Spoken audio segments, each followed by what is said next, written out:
I wanted to start by saying thank you for listening, as well as for those of you who've been supporting Standard H by way of making purchases on the website. It's funny, I've had several people ask me if I'm a podcast that makes clothes or a clothing brand with a podcast. Though it is most certainly the latter, I'm just happy those of you who have discovered the brand at all, let alone enjoyed the products I make. If you don't mind leaving a review of the show through whatever app you're listening to this on, it will no doubt help others also discover the show and in turn the brand. And if I could ask a second favor, maybe tell a friend or two about Standard H. I couldn't be more proud of the community that's evolving, and all of you have been so great, be it through DMs on Instagram or the emails I've received. I'm a huge subscriber of the birds of a feather mentality and feel the best way to share a good thing is to include my friends. So if you could help share the pod, that would be awesome, and hopefully your friends will enjoy it as well. As always, thank you so much for the support. If you haven't heard episode 1 of the Standard H podcast, then let me tell you about my friend Tim Jackson. As owner of Passion Fine Jewelry, Tim and his team specialize in fine jewelry as well as some of the finest independent watch brands available. I'm talking about Groenfeld, Habring, Kudoki, Roger Smith, Roman Gauthier, Sarpaneva, the list goes on. The staff at Passion Fine Jewelry is literally made up of friends and family, so you will feel right at home if and when you visit. If California is out of reach, you can absolutely email or call the shop and they'll get you sorted. Visit passionfinejewelry.com for more information. As you all know, I'm a huge fan of using the right product for the right job, and like many of you, I appreciate products with a story. That's why I drive a Volkswagen GTI. It's a hot hatch with heritage. It's also why I'm into specific watches like my Tudor Black Bay. And that's exactly why I'm a fan of the indie accessory brand Cantonment. Cantonment makes a utilitarian cloth they simply call a kerchief. It's smaller than a standard bandana, but larger than a handkerchief, which makes it ideal to tuck in a back pocket or use as a neckerchief. I always take one on a bike ride or have one with me as a backup face covering. Not only do these kerchiefs satisfy several functions, but they look great too. Each set features illustrations celebrating icons of product design like the Omega Speedmaster, the Fender Stratocaster, or my favorite, of course, a classic GTI. Follow them on Instagram at CantonmentCo, that's CantonmentCo, or visit them at cantonment.co. And use the code STANDARDH in all caps, no spaces, for 20% off of absolutely everything in their online shop. Now let's get to the show.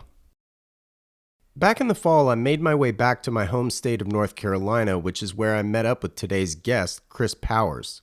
Much in the way of previous guest David Weiss, Chris and I realized we'd met before at the store I had been working at right after college. Today, Chris owns Trophy Brewing, one of my favorite breweries in North Carolina. Having worked for large companies as well as some more local establishments, Chris took his expertise into a fairly casual conversation with a friend about starting their own thing, and well, they certainly made that happen. Trophy has grown somewhat exponentially since they started, and it was not only fun to learn a bit about the beer world of Raleigh, but also to get in the weeds of how to start such a business. Chris was incredibly open regarding sharing information about their 4-person partnership, the acquisitions of real estate, and how Trophy plans to keep reaching the taste buds of those in and around the Southeast. We also discussed their new distillery and later touch on Chris's history with cars, being a dad, and automotive-inspired pizza?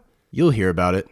I'm your host, Wesley Smith, and you're listening to the Standard H podcast.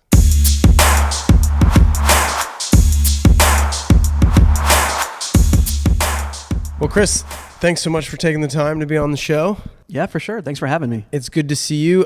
We came to the conclusion that we've met before. Mm-hmm. It's been a while. Yeah, but yeah. In one of my previous lives, managing a retail store. Mm-hmm. Yeah. Wardrobe.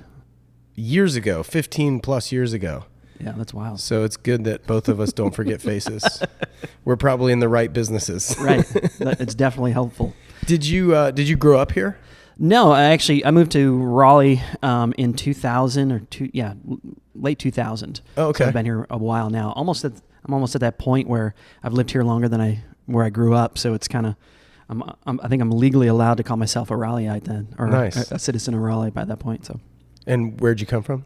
I moved here from upstate New York. I moved. I was working for a restaurant group that transferred me all over the East Coast. I was doing working their bars and kind of rolling out new bar programs, hiring, firing, filling in if managers needed time off or any of those situations came up. I'd go in there and troubleshoot, figure it out, and then get to travel a bit at a pretty young age, which was pretty cool. Right. So what was the setup of those places? Like what kind of menus and such? Yeah. So it was a concept called Jack Astor's, which was a Canadian company. They kind of reached into they reached into New York first. They had an outlet in Buffalo. They had and 2 outlets in Rochester, and that's where I started. And then they came to me one day with an opportunity, said, "Are you interested in kind of traveling around a little bit and kind of going into these other concepts and just helping us troubleshoot, fire bartenders, hire bartenders, train, right, figure out what the issues are and get to the bottom of that?" And I said, "Sure, I'd love to." So I first went to Las Colinas, Texas, got to open up the bar down there and train their bartenders, roll out new menus, and then came back to Rochester and they said, "Hey, listen, I did a couple other stints like that, going to Canada, working in their other locations, and then they said, 'Hey, listen, we have this permanent opportunity in North Carolina. Are you interested?' I was like, man, I don't know. I'd never been to North Carolina before. And I visited Greensboro in October, and it was like 76 degrees. I was like, hell yes. That's awesome. So I moved. Yeah. Did you go to college up there, like Syracuse or anywhere? I did. So I went to school. I spent some time at a school up there called Alfred State, which is a little bit outside of Rochester, and it's about an hour and a half south. Kind of small liberal arts college, kind of figure out what I wanted to be doing. Sure. Decided formal education wasn't good for me or wasn't really what I was interested in at that time and at that age. And I decided to take a step back and move back to Rochester. That's a very common trait amongst these podcast guests. Yeah. Like school just isn't for us, It's kind of funny. I mean, I obviously went to school and stuff too, but like, yeah, I find that that's very often the case with a lot of the people I have these conversations with. Yeah. The things that they were kind of putting in, wanted us to be in a box and say, hey, you have to be here at 8, you have to do this at 9, you have to do this at 12, this is due on the 15th, just kind of didn't work for me. Right. And, I learned a lot in that first year also about myself, what I wanted to be doing, and having the guts. And my parents kind of were like cool about me coming home. Well, actually, they weren't cool at first, but right. We worked it out. They are cool now, but gave me an opportunity to kind of figure out what I wanted to be doing. And I knew that I really wanted to be working with people. I like the excitement of the food and beverage industry, and I like the opportunity to be doing something different every single day. And, sure. And that's kind of what I jumped into. What did your parents do when you were growing up? So my mother was an administrator at the University of Rochester. Okay. So she worked for, I'm trying to think, she worked in the, she's going to kill me. This is like, she worked with Dr. Erba, and it was a lot of work with Alzheimer's patients. I see. So she kind of administrated part of that program. And my father was a tool and die maker, model maker. Oh, wow. Yeah. So he worked at Xerox up there. Okay, cool. What kind of kid were you in high school? Like, what were you into? I did a lot of theater. Interesting. Which was great. I played sports. I really enjoyed social aspects, and I think that's kind of translated to what we're doing now. Sure. Well, and the theater part too. Yeah, and theater too. It helped give me a lot of confidence, and it's kind of, I'm not really shy, I don't think. And that kind of led me to some of the things that we do now. But, being a part of a team and with sports and learning how to work together was a big part of some formative things for me as we move forward, thinking about things as team environments. But I really enjoyed that, and I played a little bit of soccer in college too. Oh, nice. So soccer was your sport. Yeah. Cool. Mm-hmm. Yeah. I think, team sports are just so instrumental in a lot of different ways. I was big into baseball primarily. Mm-hmm. And I feel like I always say this actually about like driving. Baseball kind of teaches you to anticipate, right? Because you never know where the ball's going to go. Sort of like that in soccer. Yeah. Maybe you can kind of predict where the play is going a little bit better in soccer than you can in baseball. Yeah. But like I've always thought that there was like this really subconscious thing about your anticipatory skills and how that carries forward, from team sports to things like driving, for example, yeah, and or team oriented, tasks, and things like that, and knowing that you're just a part in a larger system. And dependent on everybody else. Totally. Doing a good job. Yeah. Yeah. Synergy, all that. Corporate culture even is like very similar to like team dynamics, I love the idea of team sports for kids. Oh, for sure. I think they're pretty instrumental. So it's cool. Soccer. Are you still into soccer? Do you still like watch World Cup and all that? Yeah, I definitely watch World Cup. I don't watch like Premier League or anything. Okay. But I do watch World Cup, and I look forward to coaching my daughter's soccer team. She's 2.5, and we're already kicking around the soccer ball quite a bit. So it's pretty awesome. Yeah. So obviously you're in the theater and stuff as a kid. A lot of that takes up a lot of time. Did you work at all in high school? I did. Yeah, what was your first job? My very first job is I was a newspaper delivery guy in my neighborhood. So it was great for me because I got to meet everybody on the street, deliver the newspapers, and know a little bit more about these people, and which was a lot of fun. Now, did you wear the bag and walk around, or were you on a bike, or what? At first, it was my brother's paper route. He Tom Sawyered me into doing it, so I started doing that until it became my role. And I walked around with a bag, tried to build the route, get more people on the route, and do a little bit of sales there. Yeah. And that was my real first job. I got into the restaurant industry through some family connections, and part of my family's business is they own. This is kind of funny, but they own carnivals. Oh, no way. Yeah. So my grandfather and my great uncle started a company a long time ago called Amusements of Rochester, which is a carnival company that travels all over the country. I did not see this coming. Yeah.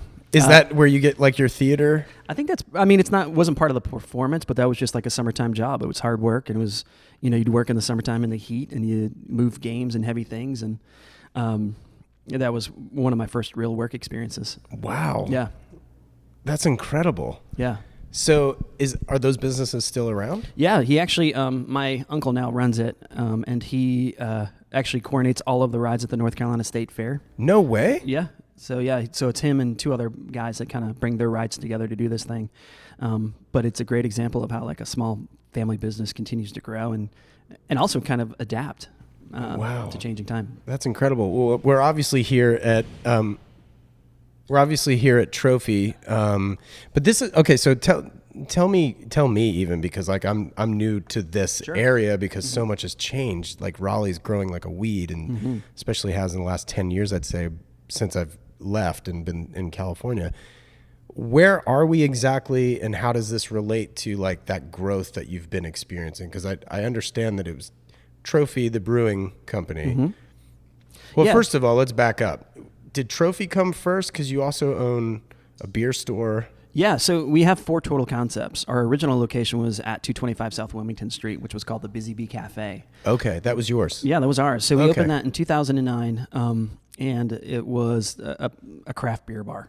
Our goal was to kind of teach people about craft beer in North Carolina, celebrate craft beers from all over the world, and kind of tell their stories on a smaller basis here in Raleigh. Because it was right around the time that they had passed the legislation that would allow ABVs to be higher than 4.9%. I see. So there's a new opportunity. All these new beers are coming to the market. IPAs, baby. IPAs. That is the number one selling style in the world, or in the country.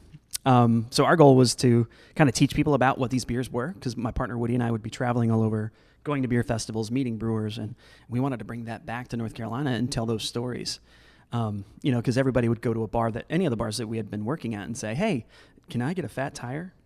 I had it in Colorado. Well, we don't have Fat Tire here yet, but here's the beer that inspired Fat Tire. That's so interesting, because like I always wondered why there was such like this huge push for these beers like pale ales and IPAs and things like that. I always thought it was just kind of like more or less a Malcolm Gladwell tipping point type of situation, but really it was just the legislation prohibiting it from existing. North Carolina, for sure. Yeah, that's interesting. Sure. I had no idea. Yeah, it's pretty wild. There was conversation around the ABV ABV going up, the legal limit in North Carolina going up, and so distributors were really poised to release all these beers as soon as they landed. Right. And it just opened up the floodgates. North Carolina wasn't a big drinking state up until that point, and now, with now that changed. That has changed significantly now. Yeah. So with the ABV going up, it just allows more variety of beers and very little experience with those beers.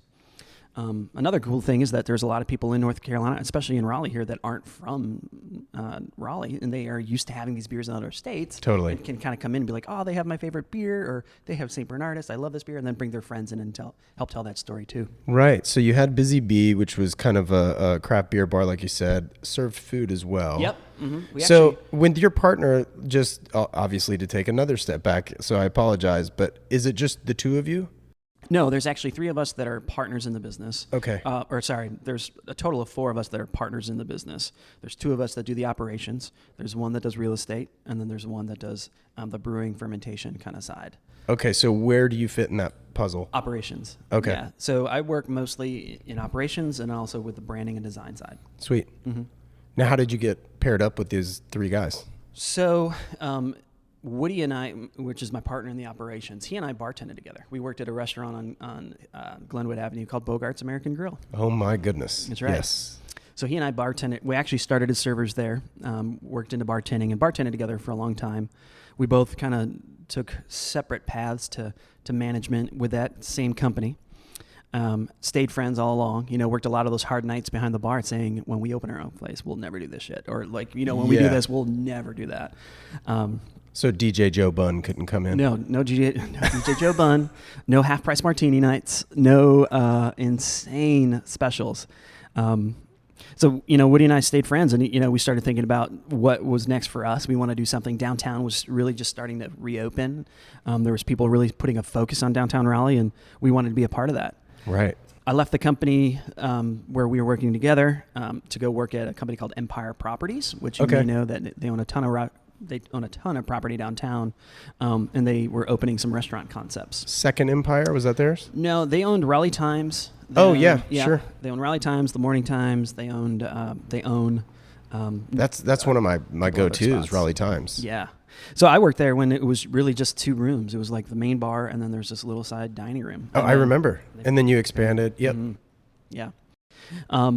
So I went to go work for those guys for a while, and kind of brought my love of craft beer from Rocky Top Hospitality and Bogart's American Grill over to that place, and changed up their beer list. Got a real focus on craft and a real focus on exciting beers. Right. Worked there, and then decided to move on. We met, and in the meantime, I met our other partner who's in real estate. His name is David, and he had been working in the property side there at Empire. Oh, I see. Mm-hmm. And so he found a building. All 3 of us went and looked at it and decided it was the right step, and we pulled the trigger. So did you just sort of put the bug in David's ear that like, hey, I'm kind of thinking about doing my own thing, and he's like, well, I could help you with the real estate, or like, let me help you find a location? Yeah, it was kind of like, it was pretty organic. We became friends. We started talking about the future and what we wanted to be doing, and Woody and I had always talked about opening our own thing, but that was kind of a piece that we were missing with the real estate experience, and really bringing that to the table is what David does. So and it's location. And so we bought that building at 225 South Wilmington Street in 2007. Took 2 years to renovate, a year and a half to renovate, and then reopened in 2009. Now, where did the investment come from? The investment was private investment. Okay. We were lucky enough to have people that believed in the idea. Okay. And we were able to get some private investment, but we did take out some loans. Sure. Now, were those considered to be angels, friends and family? Friends and family. Cool. Yeah, it was friends and family. That's great. Mm-hmm. That's awesome. And then, we did make some partnership. We had a partnership with North State Bank, who really believed in the concept and what was happening downtown, and some people that believed in us. So they were willing to sign off on some things and to help us get open. Now, hindsight being 2020, would you have done anything differently? Financially? In some ways, that bank was pretty small at the time, and they weren't really set up for what we need as a restaurant. Like they wanted us to have all of our banking accounts with them, but they also didn't really have a convenient office for us to go make change at, and like for us to little things that we needed to do on a daily basis. Yeah, the operations. The operations. We would we would have to go walk around the corner and then take an elevator all the way up to the top floor in this very awkward space. And then call 2 days ahead to make change. Yeah. All right. So now going back to where I started to say, now we're sitting in this space. Mm-hmm. Now, what is this space? What does it encompass? Yeah. What does it offer? So we're sitting here at 827 West Morgan Street, which is the beginning of Trophy Brewing Company. What you're sitting in now is a much different space than it originally was. Yeah, I heard you were like in a laundry. Like, did you overtake like a laundromat or like a corner store or something? So this was actually like one of those small strip malls that exist all over America, and it had 4 spaces. So this wall right here ended, and this was a little diner, and then on the other side of where this wall is was there was a diner here. Over there was a bail bondsman's office. Okay. And then on the other side of that, where the main dining room is now, was a convenience store. Okay, that I remember. Yeah, and then on the far end was where the laundromat was. I see. Okay.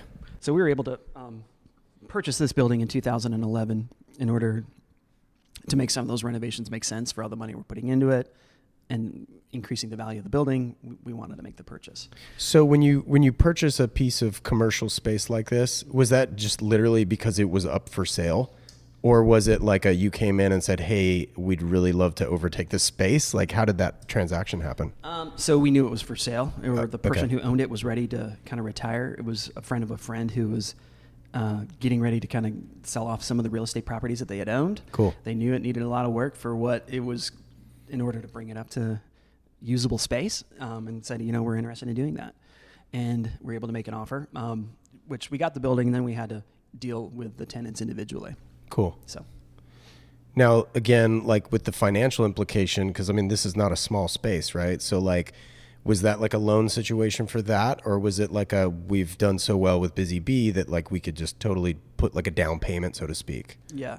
No, it was a loan. Cool. We took out another loan on the space. And, as the property values increase, and, we're putting a lot of value into the building so people Totally support that and understand what we're trying to grow.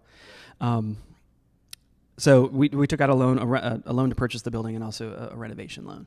So we wanted to renovate the space to bring it up to be usable. And what we started with, it was just this space and the space right there. Right. So how many square feet roughly?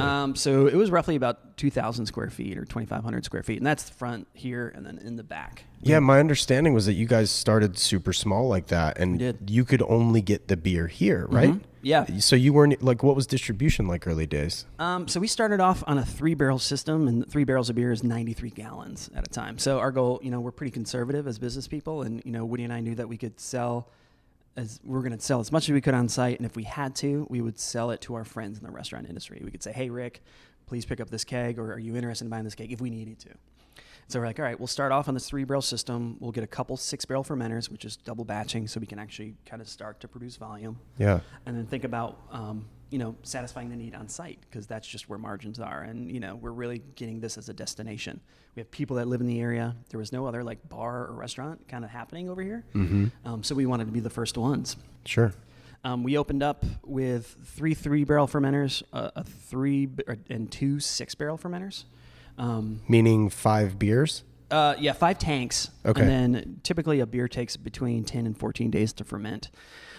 So luckily, we opened up, we had 14 seats at the bar because that was our legal occupancy. We were a private club because in North Carolina at the time, you had to either be a private club or you had to serve food. And you had to have a certain percentage of your sales be food, or else you were still considered a private club. So what is it, like you charge membership for like $1 or something? You legally have to charge a membership fee. You legally have to continue to keep a roll of all your guests, all your people that are on your that are members there. Yeah. And then you have to have people checking at the door and making sure their membership, and people show up, they have to have their membership card.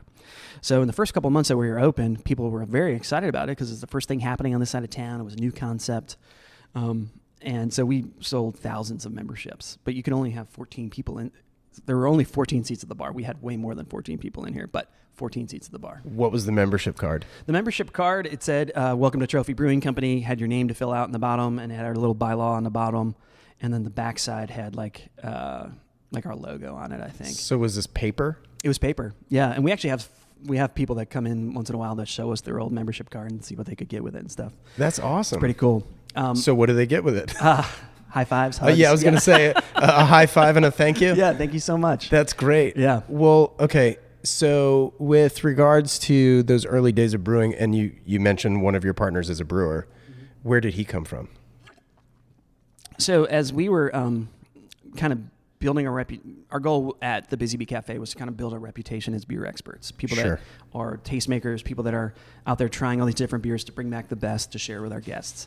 And also what we wanted to do was kind of expand that to like taste what's local, see what other people are doing, an opportunity to connect with the local brewing community. Cool. So we were doing something called the homebrew highlight. So we would connect with the other local homebrewers and just go to their house, take pictures of them brewing, talk to them about the styles of beer they're brewing, and kind of get to know these other homebrewers in the scene. Love it. And we met Les. Actually, he was a friend of one of my old friends. Well, actually, he was married. Well, he's married to a woman who was friends with one of my old friends. Sorry. Got it. Convoluted. Six degrees of separation. Yeah. And we just hit it off. You know, he kind of shared the same taste that we had for craft beer, was excited about craft beer like we were. And he was homebrewing at home as well. And not just homebrewing. He wasn't just making Mr. Beer kits. You know, he was doing some involved series of brewing. Right. He was doing some barrel aging. He was doing some of these advanced projects where he'd have 4 or 5 homebrewers at his house at a time, and they would brew different styles of beer. And he had a very understanding wife. A very understanding wife. She's an angel, a true angel. So we would brew.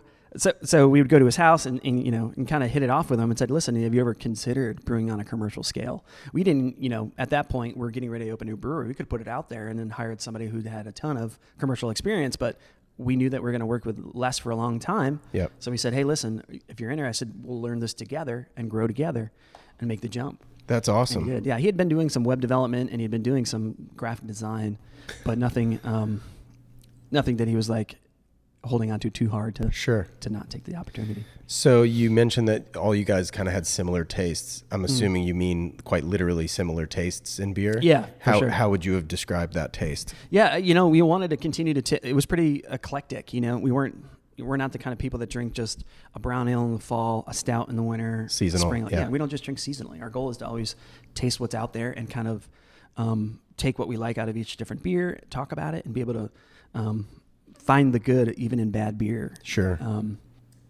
We talk a lot about barrel aging. We talk a lot about new ingredients and process, and there's so many things, innovations that are happening all the time in craft beer, and beer all over the world. We want to taste that beer and hear what the hype is about and taste it and get an idea of what we think about it and then apply it to what we do on a daily basis. So what contribution do you have towards that brewing then, aside from, wow, I like this taste or I don't like this taste? Yeah. So we meet weekly with the brew team. So it's Woody, myself, and then Les, and then we sit down with all the brewers. We go through our brew list, our brew schedule to get an idea of what we need to do to satisfy our outside demand.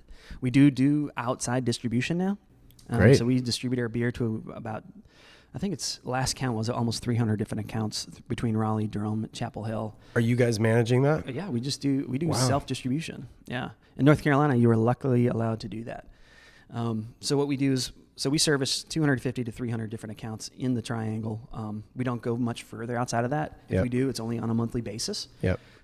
Currently, and this is funny, our drivers delivered 20 to 25 stops per day. And wow. I think we have 2.5 drivers that do that pretty much every day. That's like, that's like FedEx numbers. It's a lot. It's a lot. And luckily we have a great team who they understand the hustle and they want to continue to do more. So, but like, what's your split? I would say, I guess the question is, are you talking about like grocery stores versus like bottle shops and restaurants? Yeah, I was going to say like, what's you guys split roughly between like bars and restaurants versus like wholesale accounts, or like a convenience store, for example? Yeah. The majority of our beer actually goes to restaurants and bottle shops. There are certain brands of our beer that have a little bit higher volume, like when we go to grocery stores, but we currently only really deal with 2 grocery stores. Getting ready to expand into Harris Teeter, which is an entirely different monster. Incredible, man. But we're in Lowe's, which has got a huge beer scene in North Carolina. They actually do this really cool concept called Beer Den. Yeah, not to be confused with Home Improvement. That's right. Yeah, totally different. Yeah. If they serve beer at Lowe's, I think they would be even busier. Yeah, 100%. Yeah. We do sell our beer to Wegmans, and we do some things with like Total Wine, but those are the big 3 kind of big box stores that we deal with. Yeah. But the rest of it goes to bottle shops because most of our beer is pretty eclectic and it takes a little bit more of a hand sell because it's not just a lager. There's so much more that goes into that story that it needs to be told in order for people to understand what we're doing. So, where did Trophy come from? Oh, so that's a good story. On those days when Woody and I were both managing downtown at our original spot, we'd walk around quite a bit and just kind of think about downtown. We'd walk by some of these empty storefronts and think about what could be, you know. There'd be like a slow Sunday or a lull on a Wednesday. We're like, let's go walk around a little bit. So we'd walk around and just look at storefronts. And there's one building in particular that I fell in love with, and it's called Mort's Trophy and Awards. And you're probably familiar with it. It's right over near the old Firestone, kind of near where Crank Arm is on South Saunders heading out of town. Walk by there all the time and just kind of think about it. It's like this weird 50s, 60s kind of vibe to it. The building is like this maroon color, and it's got this script logo. It says Mort's Trophy and Awards. And it was the kind of place where you'd walk in, it was paneling on the walls and AstroTurf on the floor, a person at the front who was greeting people, and then salespeople that are working on typewriters and stuff. It was a pretty wild spot. Stuck in time kind of spot in the old school Raleigh place. Yeah. Fell in love with that. You know, initially that was the building that we wanted to open Trophy in, and it just didn't really work out because there's a lot of problems with the building at the time. And instead we found this spot and decided to make the move here. Oh, that's awesome. Another kind of tie to the Trophy name is, you know, when we were getting ready to get going, what we were trying to get people excited about Trophy, the brand. Mm-hmm. So we would do these tastings where people would say, hey, listen, bring us your trophy. We'll trade you. We'll trade you a trophy for a trophy. So they'd come in, bring us their trophy, and then we would give them a taste of our beer. So they could taste our beer and give us their trophy. And then what we did originally is we had them all on display. So you had like spaces. A trophy room. We did, yeah. So in both of the dining rooms in our original location had these walls, and people would come in and visit their trophies. And, you know, all of our tap handles, as you've seen, have trophies on them, and a lot of the trophies that have been donated to us have been taken apart for those tap handles and stuff. So do you still have those trophies around? They're all over, man. So we use them for tap handles. Some of the donated trophies are in displays in other locations. And when we were renovating and taking those things apart, we contacted some of the folks and said, hey, listen, if you want it back, you can come get it. But most folks were like, nope, enjoy it. That's really interesting. That's so cool. I love that. It's also, I was curious, just kind of how your beers have sort of evolved over the years. Like, have you guys changed like flavor profiles, or because, you know, the beer market is like much like fashion. There are trends, right? Mm-hmm, like there are certain types, you know, hazy IPAs blew up over just like the last 5 years, whatever. Mm-hmm. How have your beers sort of evolved, if you will? Yeah. So when we first started, we kind of had seen what was established in the area, and everyone was pretty set in what beers they were brewing. Mm-hmm. So we wanted to kind of break that mold. You know, we'd gone out, we had tasted all these different beers and other styles of beer and done some research. We wanted to brew styles that weren't readily available. So we started off with a Berliner Weiss and a Goza, which nobody in the area had been brewing at the time. And some of those styles continue to be brewed to this day, but some beers that we started off with, either trend have kind of diminished or some of them have kind of grown. You know, we started off with a beer that started off as Trophy Wife, and it's totally different where it's at now.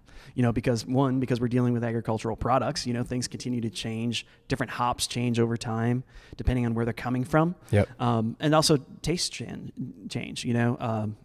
We talk a lot about killing our darlings, you know, like finding the beer that you thought was leading the pack in those days when you first started, but sometimes it needs to change or it needs to go. We do make small adjustments along the way to kind of create and retain some of the flavors, but we're always continuing to see what's next and how we can continue to keep those drinkers excited about those beers. That's great. We currently have 3 core beers that are year-round, 100% year-round, and that's Trophy Wife, which is our session IPA, Cloud Surfer, which is our modern IPA. That's the one I had 2 nights ago. It's kind of a riff on a New England. You know, it's late hop additions, but not over the top haze. Mm-hmm. And then Mort's Trophy Lager, because that is like that's our industry lager. That's the beer that we want to drink every single day. And you got the Mort's name. Oh, yeah, the Mort's name. So the the family that used to own Mort's downtown, they still own a trophy shop. It's a little further outside of town. It's owned by the son now and run by the son. His name is Andrew Mortensen, and we have a great relationship. They're tickled that we use the name. I was going to say, they're probably pretty stoked. Do they get free beer?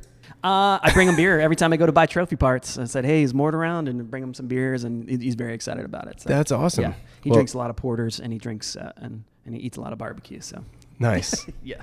You guys also serve pizza here. I ate here 2 nights ago. Pizza was really, really good. Awesome. Tuesday nights is also Detroit style pizza night. Yes, which was delicious. Oh, thank you. Why pizza? So when we were talking about the concept, we were thinking about what goes great with a really great beer. You know, what's easy, what's approachable, what can we do things a little bit different outside of the box, you know, take a little bit more time curating the ingredients, and searching, sourcing those ingredients. Sure. And pizza was something that we thought was just super approachable, a good way to start, and then things kind of evolve from there. As you notice on our menu, we don't just have pizza, it's pizza, salads, and then we have all these side items that go with it and these small plates. And, we want people to think about us as a restaurant with pizza as a focus, but there's still other things. A lot of people come in just for those small plates, which is sure. cool. Oh, that's nice. Yeah. We imagine the perfect meal being like a really great beer, a really great whiskey on the side, and then, have a great pizza. So nice. Yeah. Do you guys serve liquor here too? We do. We have a full bar. We are and that was one thing that we started off is we had our beer and then we had liquor. Right. Mm-hmm. And as you notice, there's a ton of apartments in this area. Oh yeah. So, no, it's highly dense. We're a favorite place on a snow day. So. Yeah. Oh, sure. Yeah. How has the beer industry been here in Raleigh with, Asheville's been booming and they're 3-4 hours away. What's that relationship like, if any? I think the beer scene here in Raleigh is continuing to grow. There's new breweries getting open. And the good thing for us is, we don't approach it like competition. We approach it like, rising tide raises all ships. 100%. We have so many people that are coming to North Carolina, coming to Raleigh, especially to go, to RTP for a tech job or something like that. Yep. And if we can build the reputation of North Carolina beer, then we're winning, Totally. You don't got to drink every beer being a trophy beer. I just want your first one to be the trophy beer. And then after that, you can have whatever you want. But yeah, totally. Yeah, no, I mean, I think that's a healthy outlook for sure. Now you've got Young Hearts Distillery. Yes. Up and moving. Talk about that a little bit, like its inception, all that stuff. Yeah. So, a distillery was always kind of in our dreams. We had talked about it a lot. We have a lot of friends that are in the business, being bar and restaurant people. We made relationship with other distilleries. We always we love to control the outcomes. We want to be a part of the creative process.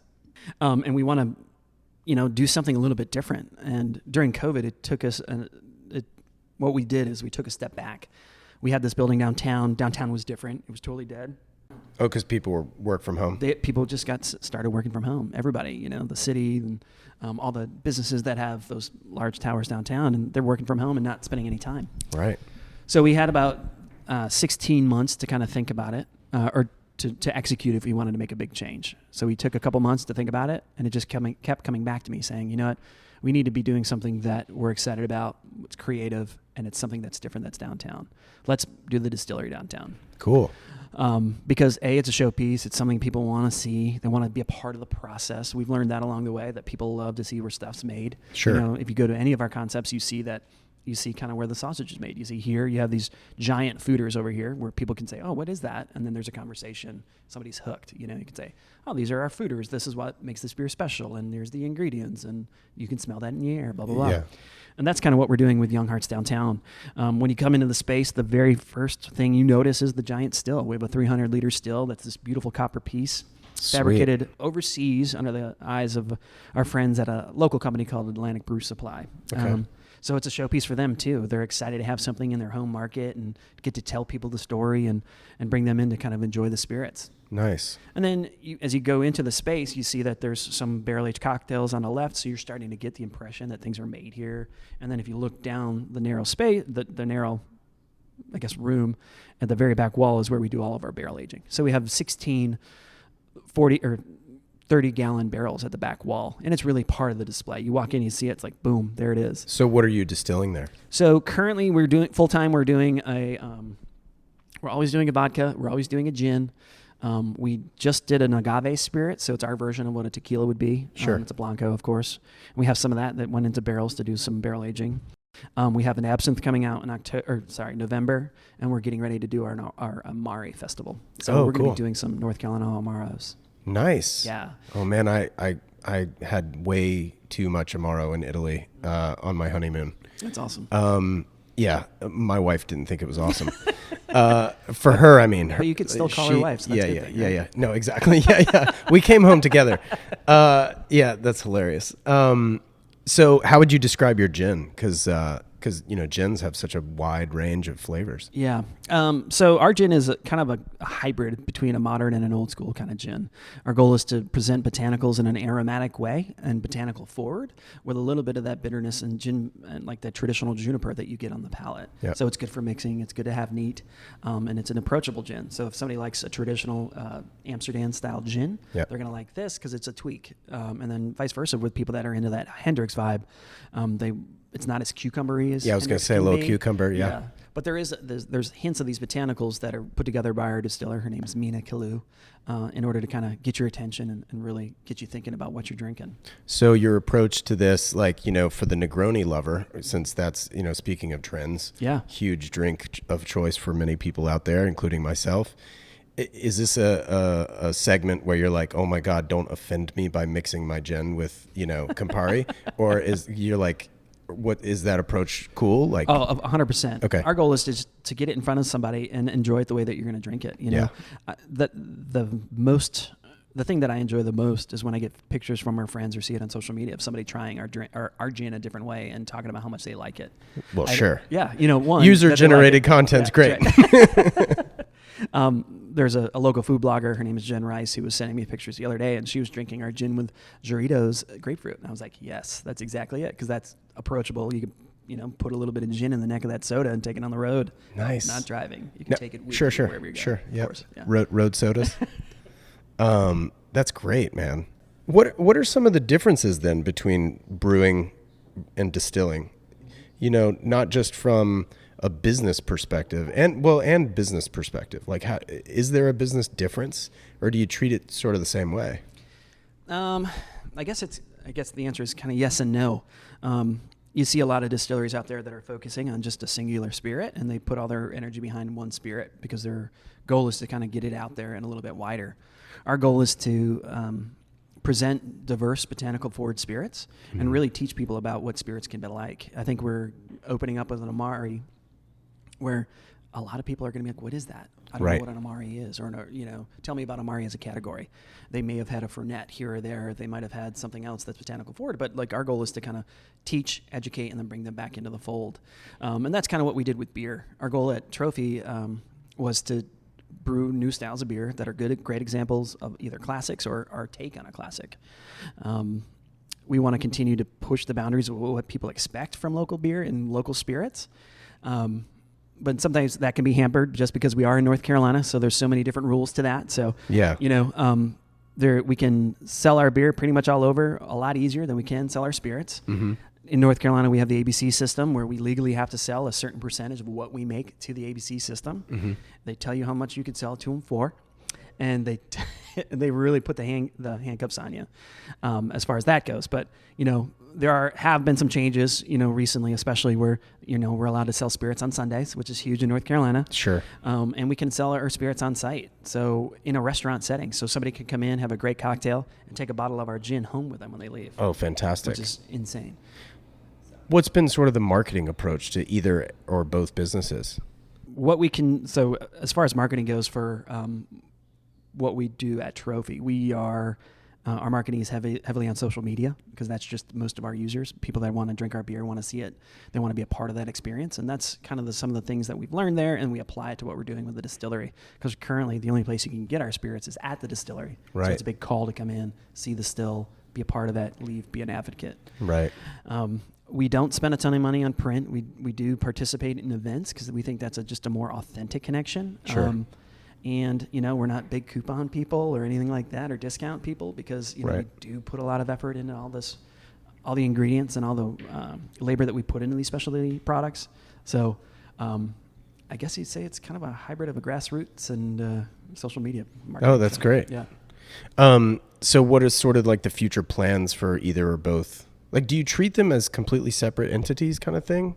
I mean, they're obviously named different, so it's not like you're Trophy Distilling kind of, Yeah, and that was conscientious. Like, we did that on purpose because they're two different things. We're going to take the Trophy approach as far as diverse brands to Young Hearts, but it's kind of a different and elevated experience at Young Hearts. We've talked a little bit about what happens in the brewing industry if we continue to grow and what that means for perception. Sure. Because, we never want to be the big guy because no one wants to support the big guy. They always want to support the small, scrappy craft brewer. So our goal is to continue to stay agile and continue to brew new styles that continue to challenge the drinker and get people excited about stuff, follow trends, lead trends wherever possible. And then work with purveyors that we're proud of, like local farms getting, last year I bought 8,000 pounds of local fruit during a pandemic, which is insane. That's great. And then, in 2022, we'll purchase more. as far as growth there, we'll continue to satisfy our local market. And then as we look at 2022, we're thinking about traveling again. And that's when we kind of sell more beer outside of our market. If I ever travel for a beer festival or a beer event, or we're doing a food fest, we'll send beer along with that and then do some outside events to kind of build a little bit of hype around it, and also an opportunity to connect with other people outside of our market. The distillery, we're going to follow that same kind of plan. Mm-hmm. We will do it on a smaller scale because moving spirits is even more difficult than it is moving beer. Mm-hmm. But we're still on that phase where we're out there trying to spread the word. We're sending our distiller out. She was on Master Distiller, the television show, and she went back for another round of like the Champion Series, or like the best of kind of thing. Sweet. For Master Distiller, which is going to be on Discovery Network in January. Nice. So doing some of that marketing that way, and begging people to come into the distillery to see the process. So. Yeah, for sure.